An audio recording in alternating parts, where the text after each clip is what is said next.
Hi, my name is Ashley Share. I'm the founder and CEO of ShareLove.Fund. And today we are focused on the Sutras of Patanjali, Sutra number 2.55, Book 2, Sutra 55, the last Sutra of Book 2. In English, it reads as follows. Then follows supreme mastery over the senses. So what does this mean? So, by proper practice, we can have our senses come fully under control. They become obedient like horses, taking you wherever you want to go. You become the complete master over them. You wouldn't think you were losing anything by avoiding sensual pleasures. If our senses try to pull us somewhere, we should feel, no, I'm not going to go be your puppet. I'm not going to go satisfy you. I'm not a pawn for the senses. If we satisfy, you can think of your senses as like little children tugging at you, like, take me to get ice cream, take me to the playground.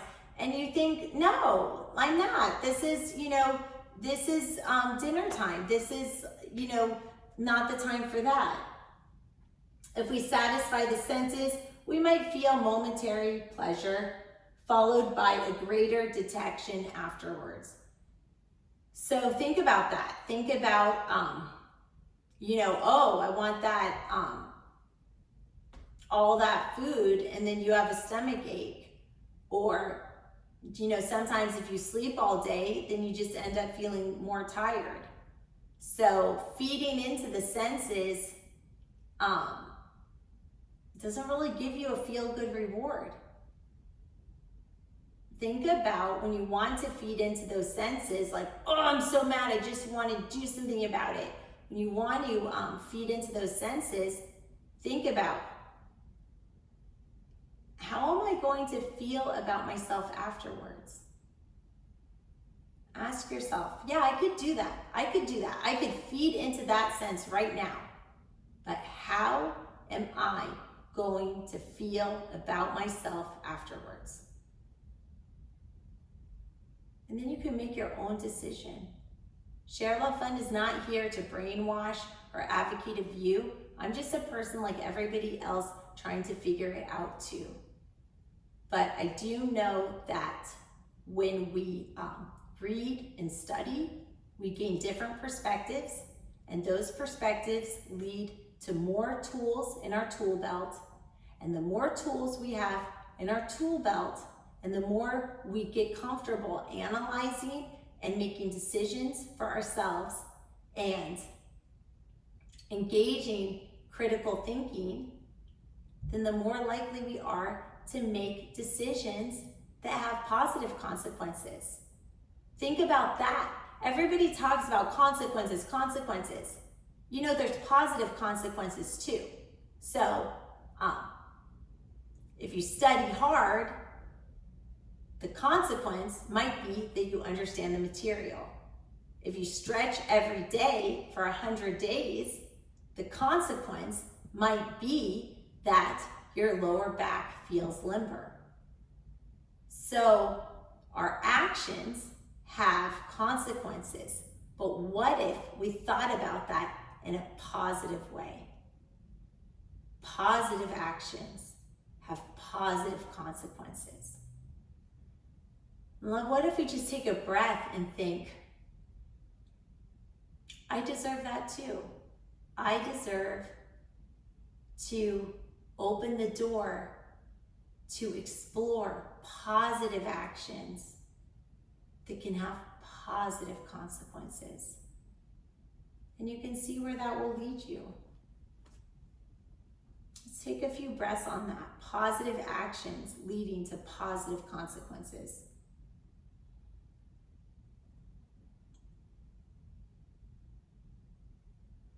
When we say no to our senses, we might feel a little tension at first, but it's just momentary. After that, you'll feel really proud, really empowered. I've gained mastery over my senses. If we satisfy the senses, it's short term. When we keep engaging our senses at bay, we have long-term boosts of confidence, empowerment. No longer are we a yo-yo or a puppet for our senses, but we are a master of ourselves. The happiness we can receive by mastery lasts longer than any of these temporary earthly joys. Oh, I told her off, it felt so good. Did it really? Did it really? Now is it awkward to see that person? You know what if instead of telling someone off, you did some planks and you had the lasting result of core strength? And then if later you were pushed, you didn't fall because you had built up that core strength. And then you were less afraid because you knew you had a strong core and you knew you could hold your ground. Like, investing in yourself is always a good thing. And when we expend our energy running around following the senses, we're depleting our assets. We only have so much energy. So do you want to like throw pennies in wishing wells following your senses? Or do you want to take those pennies and save them so they can add up and be your savings? So you can think about that. When you want to go off and explore a sense that might get you into trouble, you can think of that as like throwing your pennies and dimes into a wishing well and think, no, you know what? I'm going to invest in myself. I'm going to hone in on that sense. I'm going to keep those pennies and dimes. I'm going to start saving them and start putting that energy into myself and building up myself. We should all become masters. This is the true freedom and real victory. If you are free from your mind and senses, nothing can bind you. Then you are really free. Even imperial power, even dictatorship can never bind you. You are never afraid of anything. Because you have self-mastery and you can control your mind. You can control your breath. This isn't the birthright of just a few people to be calm and control. Every person has access to this ability to master being calm and in control. It's everyone's birthright. But we should build up our mastery and never allow the mind to fall back. Yoga is a practice, not a perfect, and it's little baby steps. We have that control. We can do whatever we want, find peace and joy within, and we can share that peace and joy with all of humanity through self-mastery. So I'm just going to read the sutra again, our last sutra of book 2 of Patanjali Sutras 2.55. Then follows supreme mastery over the senses. And the idea is that freedom is not a physical location. True contentment and freedom is being in control of your own mind and body. And a major way we can control our own mind and body is to control our senses.